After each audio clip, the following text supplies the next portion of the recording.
Hebrews chapter 8 verse 13, by calling the covenant new, he has made the first one obsolete, and what is obsolete and outdated will soon disappear.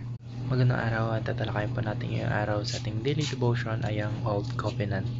At ang ano pong katuroan na natutuhan ko ngayong araw kay Pastor Russell Ocampo ay, the Old Covenant is a mirror. It reflects our sin. Yung Old Covenant daw po ay parang salamin. Hindi na ito nalilinis yung ating mga mukha, pero pinapakita na ito kung gaano tayo karumi. Ibig sabihin po, yung mga batas po sa Old Testament, lalo na po yung mga batas ni Moses, specifically the Ten Commandments, ay nagpapakita po ng kasalanan natin. Ito po yung parang mas nag-highlight ng ating kasalanan. Kaya kapag nakita mo po yung batas na huwag kang magnakaw, huwag kang magsisinungaling, makita po natin kung gaano po tayo, kung gaano po natin ito labagin o i-break. Hindi po tayo nililinis ng batas, pero pinapakita po nito o in-highlight po nito kung ano yung mali sa atin, at parang realize nito sa atin na hindi tayo magiging perfect, and never tayo magiging perfect dahil we are born sinners. We are natural sinners. Kaya parang yung Old Covenant po ay isang warning sign. Old Covenant ay isang warning sign na nagsasabi sa atin na, uy, may kasalanan ka. Uy, kailangan mong mag-repent, kailangan mong isig si Jesus Christ sa iyong buhay. Ang natutuhan ko naman po sa pangalawang katuroan ni Pastor Russell Ocampo ay, the Old Covenant is a judge. It condemns us. Yung Old Covenant daw po ay parang isang hukom o isang judge. Hindi lang ito na pinapakita yung isang kasalanan, kundi hinahatulan din tayo dahil sa ating pagsuway sa ilalim po ng batas, which is the Old Covenant. May kaakibat po yun na parusa yung bawat paglabag.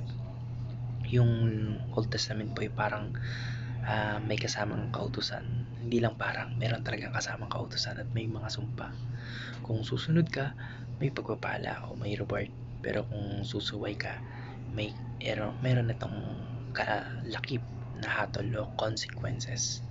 At dahil lahat po tayo nagkasala, yung batas po ay nagiging dahilan para po tayo ay mahatulan ng kamatayan. Kagaya nga po ng sinabi sa Romans chapter 6 verse 26 na for the wages of sins is death. 6 verse 26, basta yan. Sabi sa Romans chapter 6 na for the wages of sin is death. Pero mayroong grace ang ating Panginoong Diyos, and makuha po natin yung salvation through faith in our Lord Jesus Christ. Balik tayo, mahatulan po tayo ng kamatayan dahil meron po tayong kasalanan, which is nalabag po natin yung batas doon sa Old Covenant. Hindi lang po physical na kamatayan, kundi spiritual. Sa madaling salita po, dahil hindi natin kayang sundin yung buong kautusan doon sa Old Covenant, tayo po ay hinatulan ng guilty sa harap ng ating Panginoon Diyos.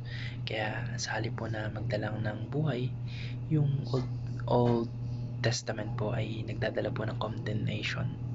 Pinapakita po nun na kung gaano tayo kaseryosong makasalanan at kung gaano kabigat yung ating kasalanan sa ating Panginoong Diyos, kung gaano kalaki yung buwang sa pagitan natin at ng ating Panginoong Diyos.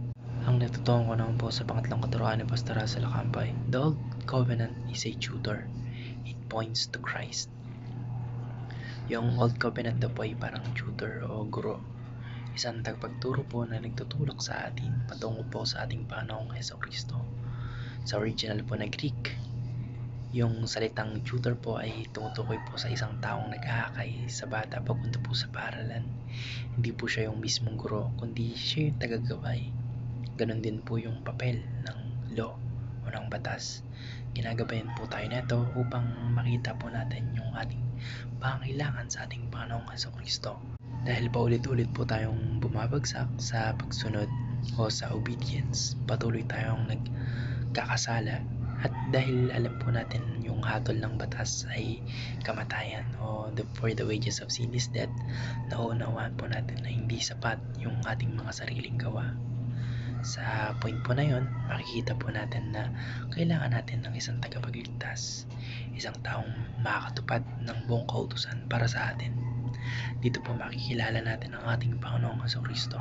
Siya po yung ganap na katuparan ng ating mga batas o batas doon sa Old Covenant. Siya yung nag-fulfill lahat nun. Bale, kagaya pa ng explanation ni Pastor Zeb na tayo makasalanan, pero dahil sa faith natin, yung nakikita na lang ng ating Panginoong Diyos sa atin ay ang ating Panginoong Jesucristo. Kaya yung tanging walang kasalanan po, yung tawag dito, yung naghandog ng kanyang sarili para sa ating kapatawaran, which is our Lord Jesus Christ. Siya po yung makaganap ng katuparan ng ating salvation. Kaya yung Old Covenant po, bagamat mahigpit, siya po ay nagtuturo sa atin kung bakit ang ating Panginoon sa Jesucristo lang po yung pag-asa natin para sa kaligtasan, para makamit natin yung ating salvation ng lahat ng sangkatauhan. Yun lamang po. Maraming salamat and God bless. Amen.